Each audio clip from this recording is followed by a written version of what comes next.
Hello, hello, hello. Good evening, everyone, and thank you for joining us again for what is officially the 10th episode of Talk with Tasha. I'm Natasha Harper-Madison, proud City Council member representing District 1 in East and Northeast Austin. It is my pleasure.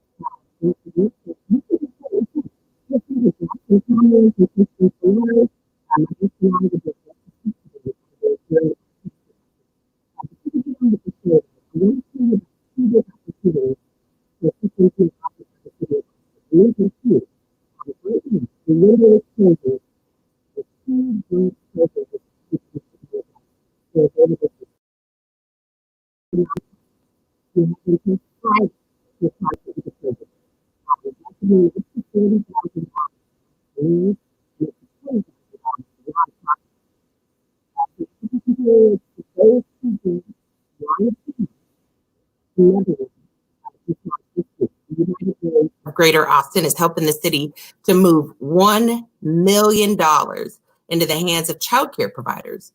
Eligible recipients stand to receive $50,000 each. You can find out more about these grant opportunities and more at atxrecovers.com. That's atxrecovers.com. Those grant packages are just a part of the flurry of relief measures that council pushed through in the early weeks of the pandemic. And honestly, we weren't the only ones trying to take care of the millions of Americans who were hit by the sudden shutdown of our economy. State and federal programs were introduced and have been providing a lifeline for people who are truly, truly struggling. From rental assistance to eviction moratoriums to enhanced unemployment benefits, the shelf life of many of those early out efforts is quickly starting to wind down. Tonight, I'll be talking to people in the know about what comes next. What comes next for people facing housing uncertainty and joblessness. And in our final segment tonight, we're talking with a local film producer who's putting together a new documentary about a vanishing piece of Black Austin history. First, let's talk about keeping roofs over our residents' heads. In the spring, council gave the green light to the relief of emergency needs for tenants, or RENT program. The initial pilot phase is over, and as council heard from staff yesterday, RENT 2.0 is about to roll out the door. Joining me tonight to talk about how much is up for grabs and who all is eligible from the Neighborhood Housing and Community Development Department. So nice that we've had her on twice. Miss Nefertiti Jackman. Hello. Hello, Natasha, Council Member Harper-Madison. Good to see you, as always. Also, how are you? And thank you again for having me back on to share with your audience. I'm doing good. I'm doing good and grateful. Yes. Absolutely. Thank you for coming back. You know, there's a lot going on, and there's a lot of it that, you are in that department that has a direct hand in it. So Rent 2.0 and evictions. Everybody's got questions. The majority of Austin households are renters. I don't know that everybody recognizes that. So right. Do we really have a true sense of just how many people are in need of assistance right now in Austin, Texas? All right. You are definitely correct. Austin has over 50% of its population households are renters. So we are a large renter population. We don't have an exact number or accurate number of the scale of need, but there were some early reports, nationwide reports that came out in May and June that said that approximately 1/3 of renters were not able to pay their rent. And Austin was faring right in there. It was about 1/3 of the households were not able to pay their rent. What we were able to find out with Rent 1.0, the good thing, it was like a pilot for us. Right. And we were able to sort of assess the scale of the need. We had over 10,000 people apply in the 3-day lottery window that we had open, and about 5,500 people who apply were actually eligible to receive assistance. Unfortunately, at that time, we were not able to serve all of those households. We were able to serve over 1,600 households, but we certainly hope, and we will be able to, as you said, additional federal funding has come out through the CARES Act and funding. So we will have more funding, but we anticipate that the scale of need will still be much larger than the resources that will be available. Yeah, I can only imagine. I'm looking at some of the latest data, and to say it's staggering is kind of an understatement. I don't think any of us have ever seen anything like it. So I'm really grateful that we are able to make some of the moves that we are, but I still do worry a lot about what's going to happen next. Earlier in the pandemic, we had the rent program. Like you said, it was a pilot. And that program distributed more than $1 million to residents through the lottery system. And now that we're scaling up to Rent 2.0, I'd like for folks to know, just real quick, what lessons did we learn from the pilot, and how is this newer version different from the pilot? Sure. We were using the words Rent 2.0 internally, but we actually, when you usually think about 2.0 or something that's new and enhanced, and we certainly were able to learn some very positive lessons from that first iteration of Rent. Definitely what we will be able to do this next go around is provide rental assistance to families making 30% median family income and below. They will receive rental assistance for up to 3 months, as opposed to just 1 month of rental assistance. Additionally, we will also ensure that people have other wraparound services. So, as you said, some people have been describing what we might face as a tsunami of evictions that might, come after the rent moratoriums or eviction moratoriums have been lifted. And so we are providing other assistance, which includes eviction prevention assistance, tenant and landlord mediation services.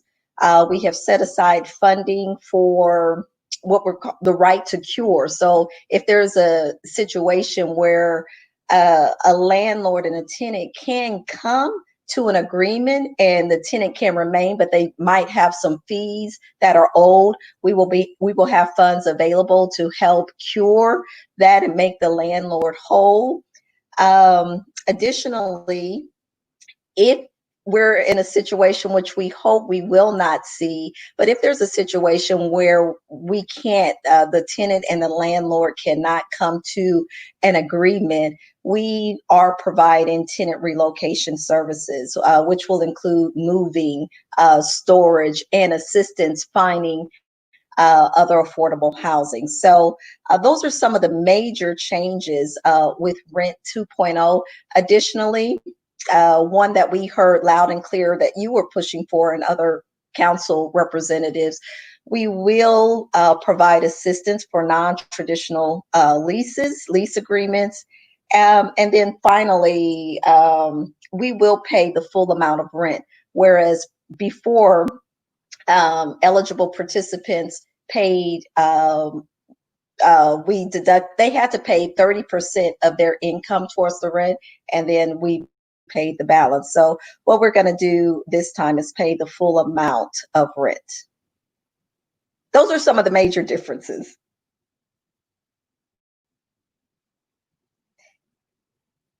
If for no other reason, everybody should have the opportunity to tap into the resources that are available to them. And I think more and more folks are familiarizing themselves with interacting with the city in this way and with the various city departments and initiatives in this way, which is fantastic. Absolutely. So I wanted to ask you about Austin's current eviction moratorium. knowing that its days are numbered, I wonder if we can expect what we can expect, rather, if it's not extended. Oh, okay. So I just want to, there is some consideration. The latest word I heard is that it was extended to September 30th. Have you heard that? I have not heard Okay. that. You're in the know. Okay. I had not Okay. heard Well, that. I thought you would know more than I knew. So it has been, No, it that's has been, awesome. it has been extended to September 30th. So we hope to, our goal is to release Rent 2.0 at the beginning of August. That will definitely give us some time. I mean, we're not going to be ready to go at the end of July to have August payments out, but um, people should expect to start applying and getting assistance sometime in August. So we're releasing it in August. What that will allow us, having that eviction moratorium extended through September 30th, it would really allow some additional resources to be put in place and allow some families the extra time that they need to see how they can get the assistance. And, there are a number of resources that are available. We continue to update our website. So in addition to our funding, there are other funding sources available throughout the city. Awesome. Okay. And so I think you might have answered already. One of the things that is top of mind for a lot of folks, people have been reaching out and asking questions about relief efforts for landlords who are going to find themselves in a tricky situation. And you spoke to that some. I just wonder if you wouldn't mind elaborating on that some, just in terms of what it is that we're already doing, what it is that we're thinking about, just if for no other reason, so folks know, that the consideration is being made. Sure. One of the things I do want to emphasize is that the rental payments are going directly to the landlord. So the benefit is to the landlords. Previously, we did have a certification process for landlords, and there was some additional work that they had to do to accept the payments and so forth. That portion has been eliminated, but again, the tenants do have to apply for the funding that NHCD is providing. However, the Economic Development Department for the City of Austin does have funds available. I believe it's the CLEAR funds, and they can landlords, we are encouraging landlords to apply. I was just texting with Synovia and Economic Development Department, and she really wants me to emphasize and have people to reach out to the Better Business Bureau as well as Austin Revitalization Authority. Both of those entities have funding available for small landlords. Excellent. Thank you for offering that clarity. It's super important for transparency purposes, for as quickly as we can to let everybody know what we know. Absolutely. Absolutely. So NHCD, that's Neighborhood Housing Community Development, is yes, ma'am. NHCD doing anything to sort of recognize that Black households are twice as likely to be evicted as white households? I guess what I'm asking is, what's the outreach strategy to make sure that people who need this assistance the most know it's there for them? Sure.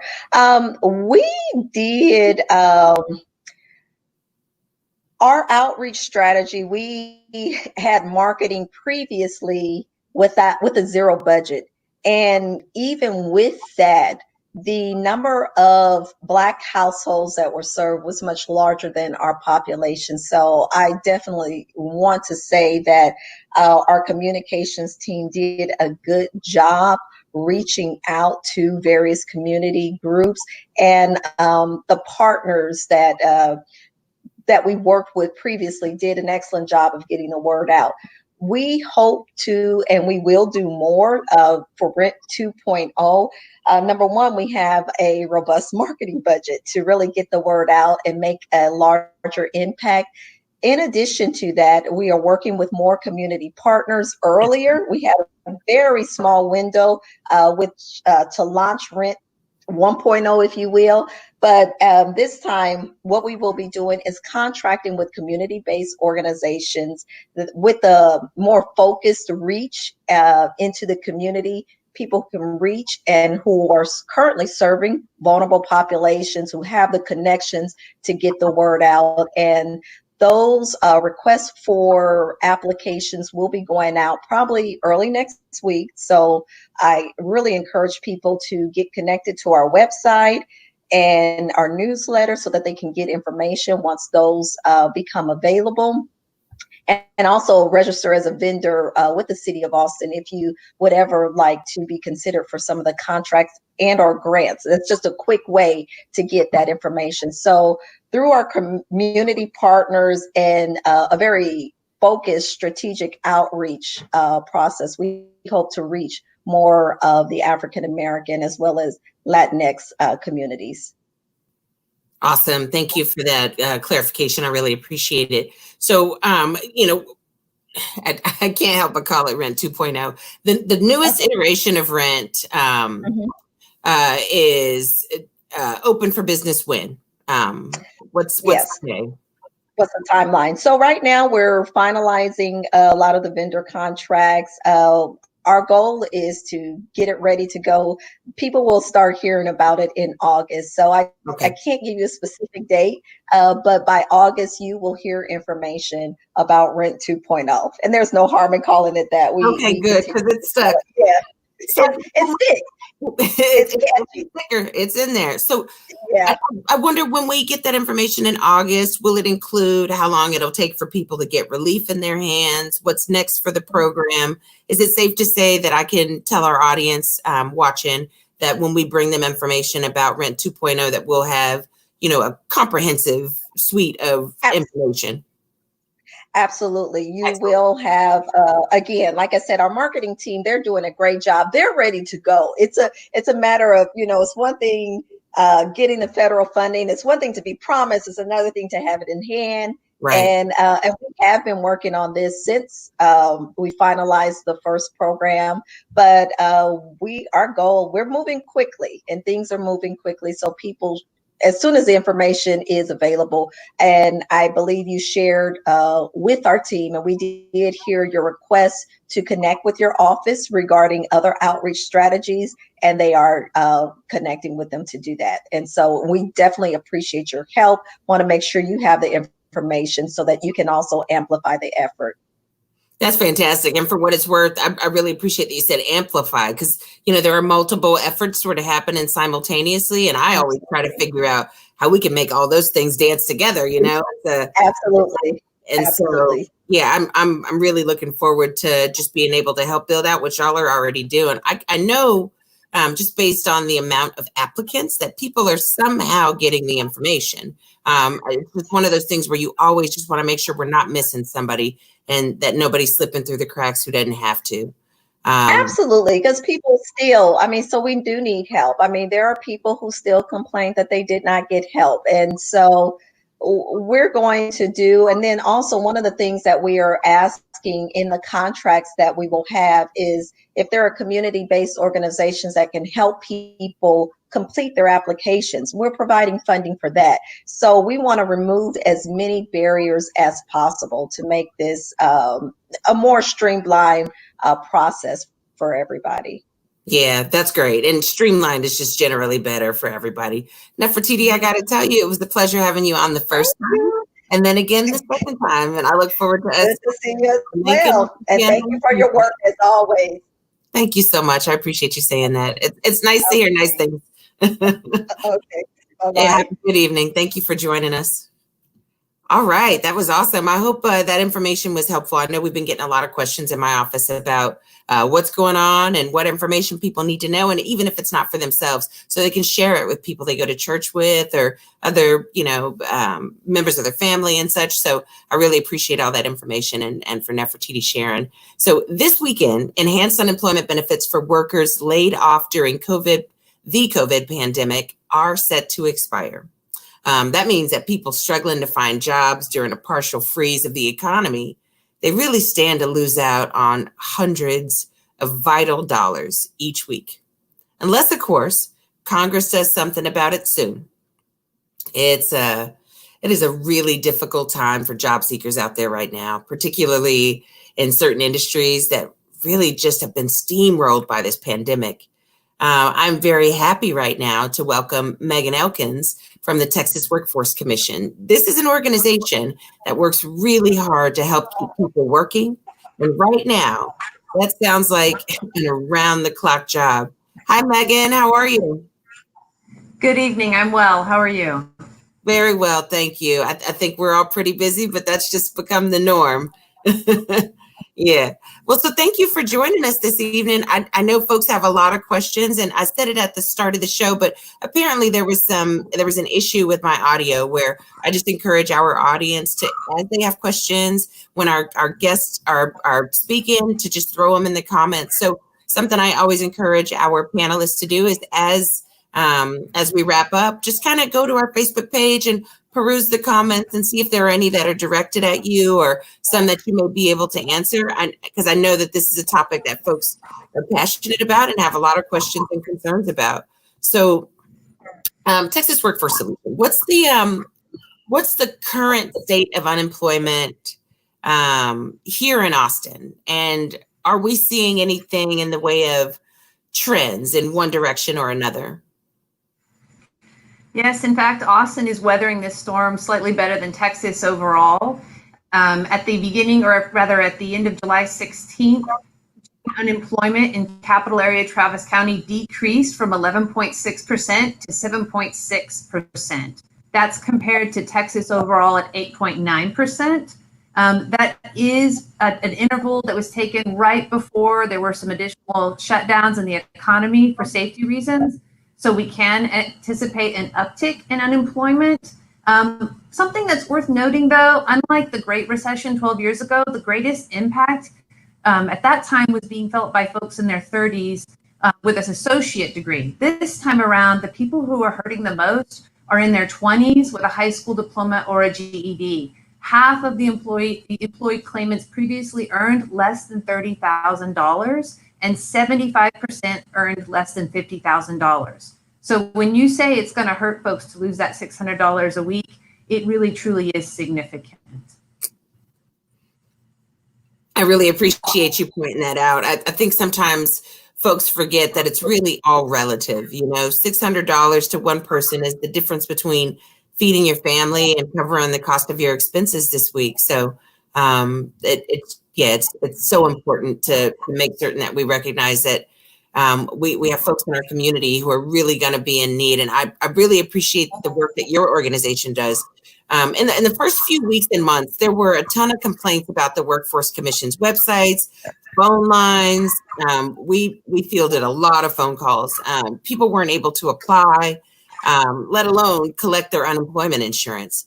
I know that y'all were working pretty feverishly on staffing up and building up capacity to be able to take some of that influx. You know, I can't even imagine how exponentially the influx must have hit you all. So just wanting to clarify for everybody listening, have all those issues been addressed? And if so, how?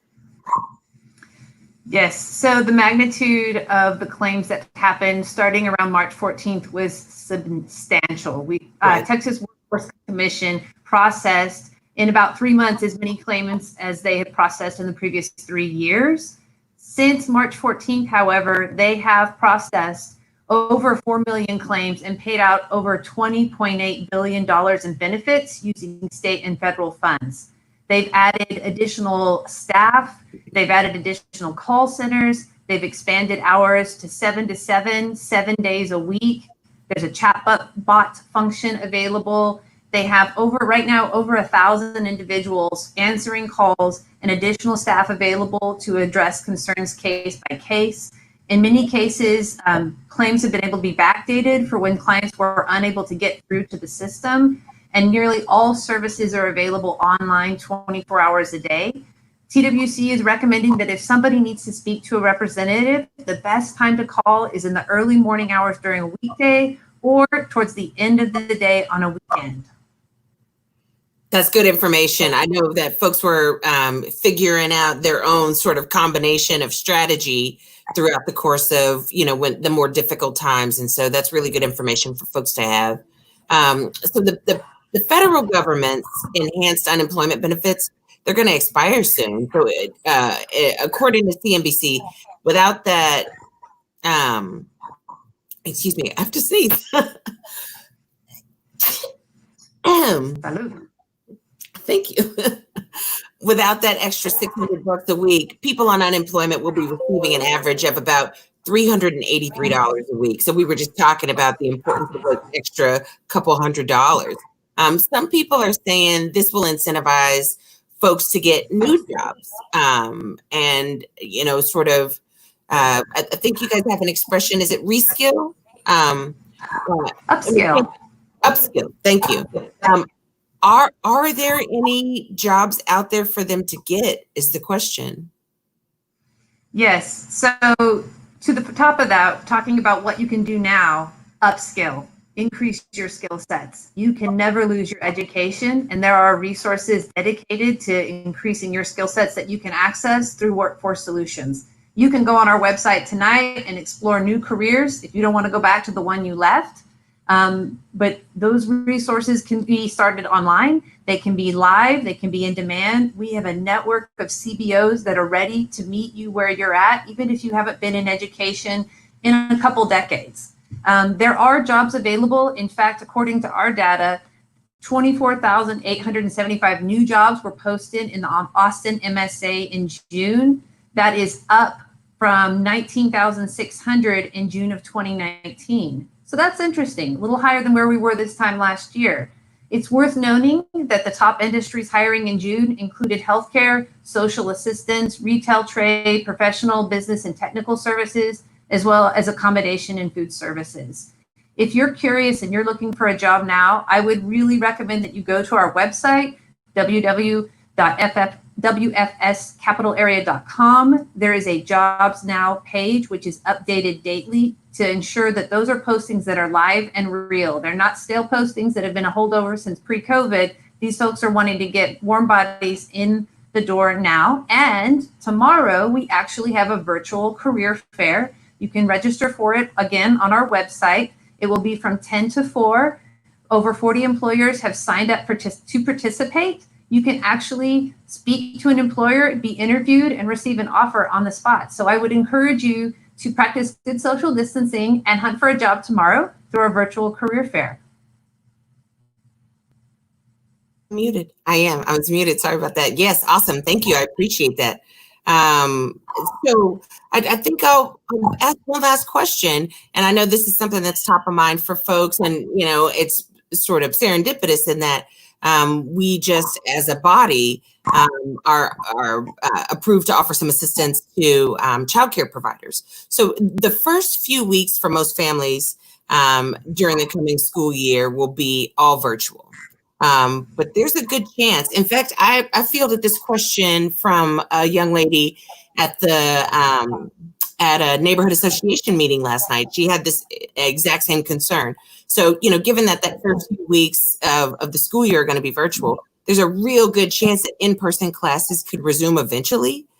So wondering what preparations are y'all making in terms of childcare services?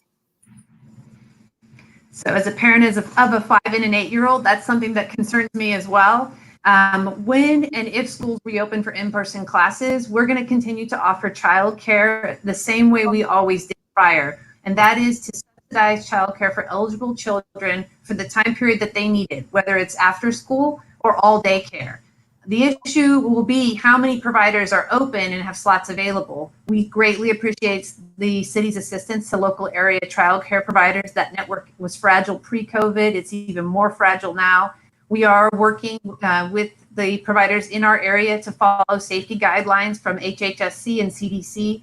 And we encourage residents who think they have a need for that to go to our website and apply now to see if they may be eligible for tuition scholarships. They can begin to apply online or to join the wait list on our website. I do want to note that there currently is a wait list, but it is certainly worth putting your name in that list. Do you have any, just off the top of your head, do you have any idea approximately how long that wait list is going out? So it would be complicated, because if someone were to exit the list, we would hope it's because they've increased their wages and they no longer need that subsidy. Right. So no movement in the wait list might mean that people just aren't getting higher paid jobs. Pre-COVID, we could expect anything from 3 to 6 months. Currently, our child care network operating is so small, it really is going to be a wait and see. I'd have to reach back out to our child care team to see if they have a more accurate estimate, but it's very hard to predict at this time. I understand. Thank you. I appreciate you even attempting. I think so much of this really is, a moving target, and it's, sort of frustrating to give people, partial information. But I think what frustrates folks even more than partial information is misinformation. So, we try our best to be transparent and, inform folks as much as possible. But sometimes the information really is just limited. So I want to tell you, thank you so much for joining us. It was an absolute pleasure. I could keep asking questions, but we'll save that for your second visit to talk with Tasha. From the Texas Workforce Commission, Megan Elkins, thank you so much for being here tonight. We really appreciate you joining us. Thank you for helping keep the community informed on the resources that are available. Keep up the good work. Thank you. I appreciate that kindness. All right, folks. So we're moving right on along this evening. The creative spirit in Austin is easily one of the best things about this city. Frankly, it's how my parents made it here. And I love it when that spirit intersects with an effort to grapple with the history of racism and white supremacy that we're still working so hard to undo. I met my next guest when she made Reflections of a Legacy. It was a documentary about East 12th Street's history as a major artery of historic Black East Austin. And we are going to get a real treat right now, in that we're going to get to take a little peek into her current project. Caleb, if you can hear me, you want to run that film?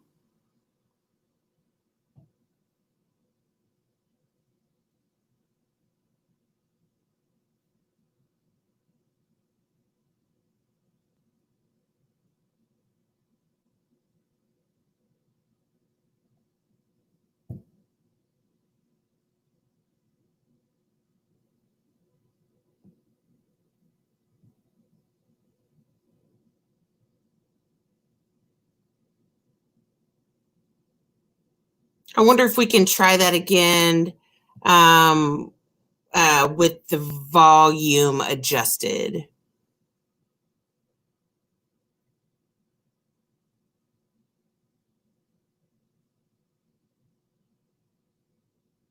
These images are amazing.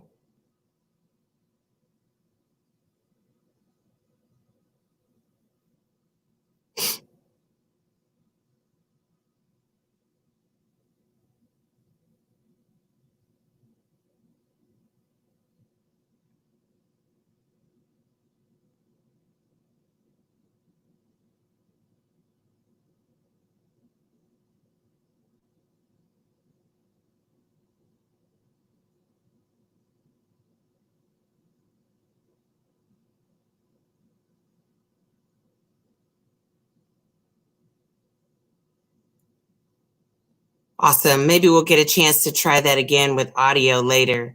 The images were compelling. I'm in. I'm sold. All right. So now we have Funmi Ogunro, who obviously is working on a new project about Austin's freedom communities. And I am so glad to have her on tonight to talk about this incredible artistic journey, really to capture such an important part of Austin's African-American history. Hi, Funmi. How are you? Hi, council member. Thank you so much for having me on. And I'm very excited to share my film with your audience today. It's an absolute pleasure. And my hope is that we get to try that again. Maybe, behind the scenes, they can work on that audio issue. Because, the images were drawing me in. I bet you had so much fun at the History Center and talking to our seasoned vets. Harrison and Michael Emery. It was beautiful. They know so much history. So when I got to interview them to produce this teaser, it was just an incredible day, just trying to soak in all the information they have Yeah, I bet. And so, for those who don't know or who are a little rusty, what are freedom communities? And, where are or were Austin's freedom communities? Okay, so freedom communities came about after the Civil War ended in 1865, and Black people that were here that were formerly enslaved set up communities all throughout Austin. Some the nations that actually enslaved at. And then others ventured out further out into Austin, and a lot of times outside of Austin, because Austin was much smaller back then. And so Black people built communities south, north, east, west, all over the place. And Black people from other rural parts of Texas came down to Austin during this time and moved into these freedom communities as well, because there was the Freedoms Bureau here in Austin. And because it was the city, a lot of people felt more safe being in Austin, and they were also trying to find family members and jobs, and they were working with the Freedmen's Bureau. Awesome. I mean, it's just amazing to think about our history, especially given where we are today. I'm curious, when did you decide that you wanted to make this film? And really, what was your motivation? Why this film? So we have to go back in the day to get the answer to that question. So I am a native Austinite. I was born in South Austin near like Westgate and William Cannon. And my parents both worked in East Austin for a very long time. And so I spent a lot of time near East 11th Street. My mom's nonprofit actually worked in what is now today Hillside Pharmacy off of 11th Street. And she taught youth about literacy development. And then my dad worked as an accountant off of Manor and Loyola Lane. And so I was always in East Austin in the 90s and early 2000s. And I was always around Black people. And I never thought about why Black people lived in East Austin and why a large Latino population lived in East Austin. It just never crossed my mind. I just always was like, okay, the Black people are in East Austin. And so it wasn't until a few years later when I was working on a separate short film about East 12th Street that I learned about, the Negro District, which is East Austin. And before that, the freedom communities. And so, I thought like, wow, I'm grown. I didn't know this history about freedom communities. I'm just now finding out. I want to teach other people. I want the youth in our schools to know this history. I tell people that Austin Black history is Austin history. And so with this, we're making this film so we can get the word out and motivate and inspire people to find their roots in Austin if you are a native Austinite. I really appreciate that. So, we got a couple of unicorns on the Talk with Tasha tonight. I'm also a native Austinite and also, spent the majority of my childhood in that East 11th, 12th, MLK area, in the 2-3. So, that Loyola, Manor Road, Rocky Lane. Yeah. So I really appreciate that. It feels like it's for us, in which case I feel very, committed to seeing it happen and protecting something that's for us. It's about us, but I also really appreciate that this gives newcomers, like our new neighbors, the opportunity to see who we are, like really see who we are and where we came from. You can't truly understand the vibe of Austin if you don't understand, where we came from, what it was like before. That to say, when I first met you and you were working on Reflections of a Legacy, the documentary about East 12th Street, which, like you said, it was one of the major corridors of historic Black East Austin. I'm curious to know, how is that experience informing your approach to this piece, which is about, freedom communities? And a part of that question is, I think about how many families that resided in freedom communities that ended up in this sort of East 12th adjacent, the historic African American Heritage District, the 6 square miles. Yes. So curious about that journey for you. You said 6 Square. I just want to shout out 6 Square, their official partner for the film. So yeah, let's talk about the journey of, well, let's talk about Reflections on the Legacy. So I was hired to be the cinematographer and editor for Reflections on the Legacy. And that was a short film about East 12th Street. The East 12th Street Merchants Association wanted us to create a film about the richness of East 12th Street and the businesses that were on East 12th Street. And that was, Stephanie Lang and Rachel Winston were creative producers on that project. And we talked so much about how that project was beautiful because, you know, a lot of times when we think of East Austin nowadays, we think of gentrification and displacement. But when we shot Reflections on the Legacy, we interviewed 3 Black elders, Vilma Overton and Diane Lang were 2 of them. And it was really beautiful having, listening to their stories of growing up on East 11th and East 12th back in the day. They talked about, you know, how they had everything they needed. There was the Harlem Theater, there were grocery stores. L.C. Anderson High School was the heart of the community. And they were self-sufficient in a sense because also they had to be because, you know, there was segregation during that time. So they couldn't really just venture out and go to West Austin and North Austin. So the community was very unified because one, it had to be. And so money was in that community and really a sense of community and unity was in the Negro district as a whole, which includes East 12th Street and East 11th Street. And to take it back further, so, you know, I learned about that history, East Austin, the Negro district of the 30s, 40s, 50s, 60s, up until the close of L.C. Anderson. And that really, really inspired me. And I was like, man, why did I know all this history? So at that time, Stephanie Lang started to tell me about the freedom communities. So before it was the Negro district, there were freedom communities all over Austin. We know about Clarksville, which is in West Austin, a community near Shoal Creek. There was a community in Pflugerville. They were all over the place, and there was Pleasantville off of Pleasant Hill in East Austin, Robertson Hill, Masontown, and there were also enclaves, the St. John's community where Highland Mall used to be, which is now ACC. A lot of people don't know about that.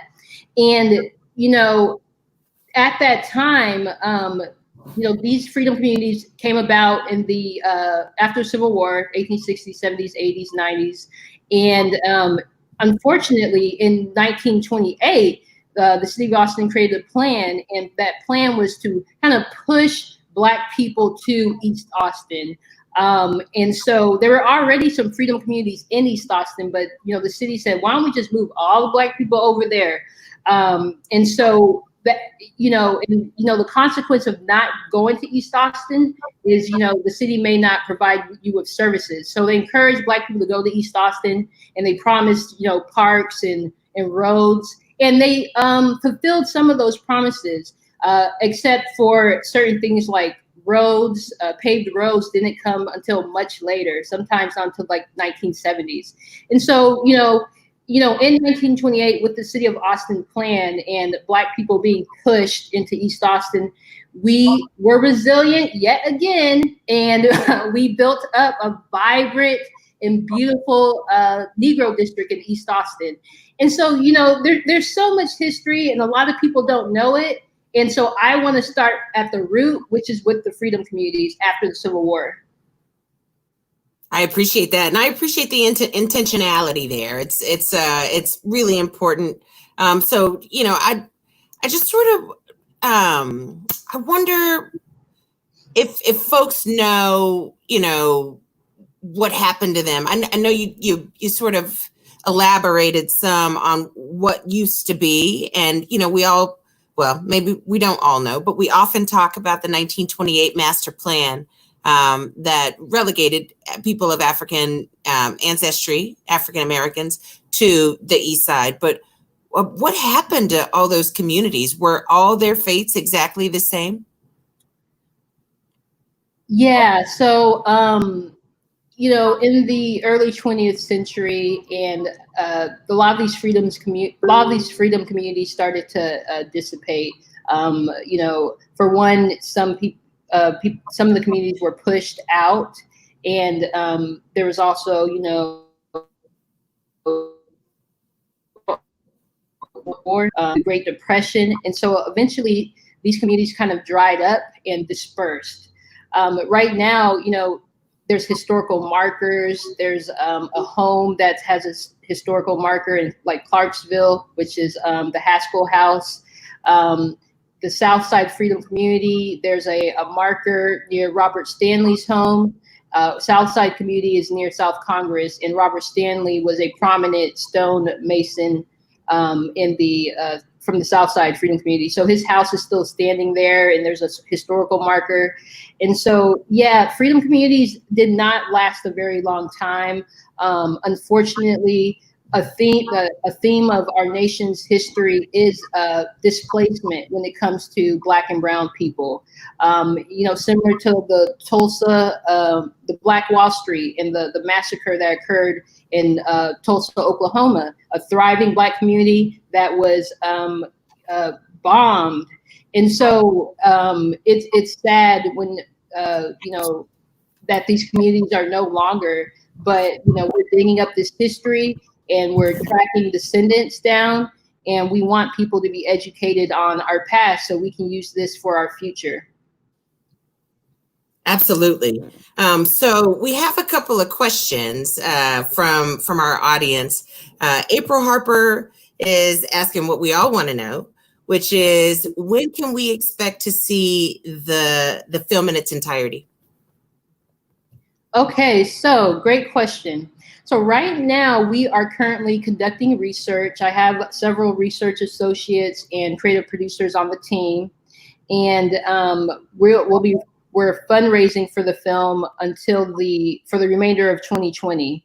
And so later on in 2021, we're going to start shooting interviews with historians, archaeologists, and Native Austinites and descendants of people that lived in freedom communities. And so that'll be 2021. And then we're going to go on the film festival circuit 2022. And so we hope to have the film done and released by 2022, 2023. And so it's going to take a couple of years because we want to make sure we have the history right. We're learning new stuff every day. I just met a woman who said she has descent. She has ancestors from the Southside Freedom Community. So we're taking notes. We're compiling information so that we can do this right. I appreciate that. And so you said a couple of things there. You said folks can continue to support the effort. Does that mean you're fundraising to get the film produced? Yes, right now we are fundraising for phase 1, which includes research and filming interviews. And so we have a GoFundMe up right now. We are asking for $100,000 for phase 1, and you can donate at www.artiscool.co, not .com. So that's artiscool.co, and you'll see the GoFundMe page. So that's what we're doing right now. Awesome. And so there was another thing that you said. You said doing the interviews. You want to talk to people who are descendants of individuals who lived in freedom communities. And there's probably just a gang of our elders who have information that could be helpful, or, you know, their descendants who've inherited their possessions, belongings, photos, stories, etc. Is artiscool.co, not com, .co. Is that the best place for folks to reach out to you and just sort of say, hey, I'm raising my hand, I have a story to tell you? Is that the best way, or is there that's the best way? You know, if you go to the contact page on artiscool.co, you can fill out the contact form, and I can send you an email back. And also, just real quick, I want to say, if you have pictures and items at home, another good resource is the Austin History Center. You can give them photos and documents. My team does a lot of research at the Austin History Center. It's fantastic. For folks who haven't been there before, it'll blow your mind. It's absolutely amazing what their collection looks like. And it's just amazing to really see the history of your city like that. So I think we got our audio issues figured out. So we're going to take one more stab at taking a look at the teaser. And so roll it away, Caleb.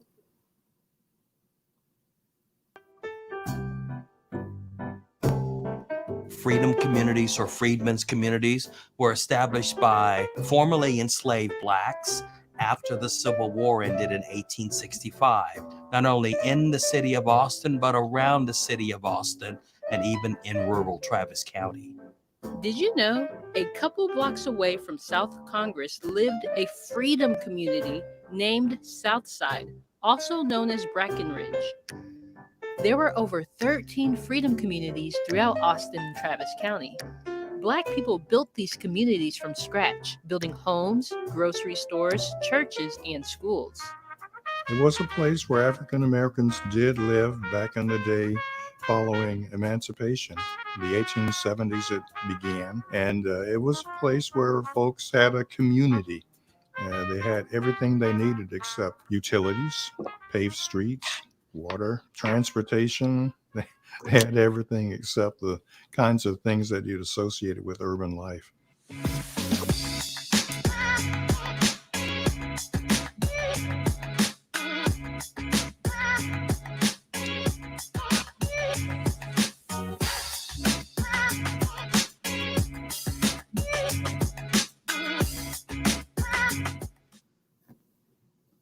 Awesome. That is so exciting. I really appreciate you sharing that with us. And I hope very much that folks are able to get in touch and share, their family's history with you and share stories with you.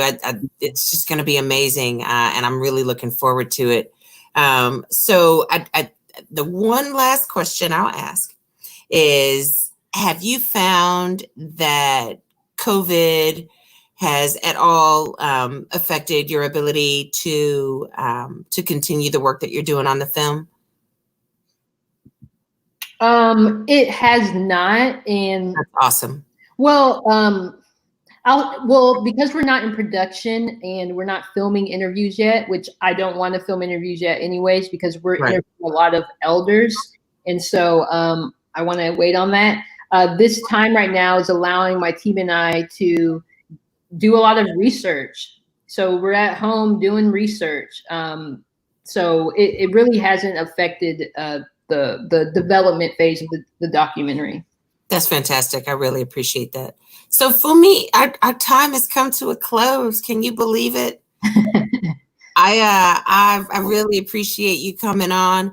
Oh, there was one more thing. Somebody mentioned to me today that they had some young folks who are interested in internships. Is that the kind of opportunity that you might have available for young people looking to get involved in, telling the story of Black Austin? Yes, I would love to. If anybody is interested in an internship or volunteering or helping with the research, please hit me up at artistcool.co on our contact page. I would love to have the youth or anybody come on board and help out. Fantastic. Thank you again for joining us. It's been an absolute pleasure. Take care. Have a good evening. Have a great evening. You too. All right, folks. That does it for this week's edition of Talk with Tasha. I want to remind you all about what I said at the top of the show, though. Friday is the last day to apply for 2 very big City of Austin grants. For small business owners, $40,000 could be on the line. Please apply. For nonprofit operators, you could be eligible for $20,000. Please apply. For more information, head to atxrecovers.com. Meanwhile, there's also up-to-date COVID-19 news and resources, including information about free testing at www.austintexas.gov/COVID-19. The local curve looks to be flattening, but that doesn't mean it's time to let our guards down again. hopefully we learned our lesson.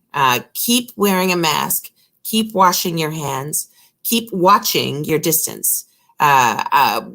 In addition to those last two grant opportunities for small businesses and for nonprofits, I want to give you guys just a quick heads up about a couple of things that are coming up. And also a reminder, if there were any questions that came to you during the course of our broadcast, throw them in the comments. Sometimes for a couple days after, folks are throwing questions in and we get a chance to, either I get to answer them or the people that we had on the show get a chance to answer them.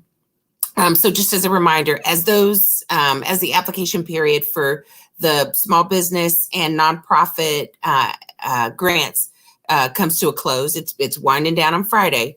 Another one launched just this week. The United Way of Greater Austin is helping the city move $1 million into the hands of childcare providers.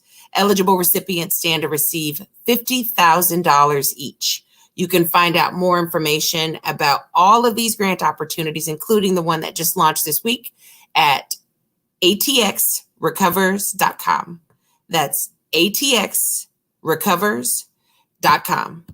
And with that, I think I've shared all I have to share with y'all this evening. We'll see you right here next Wednesday at 6:30.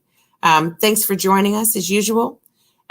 So until then, stay safe, stay healthy, and where you're able, try to have some fun.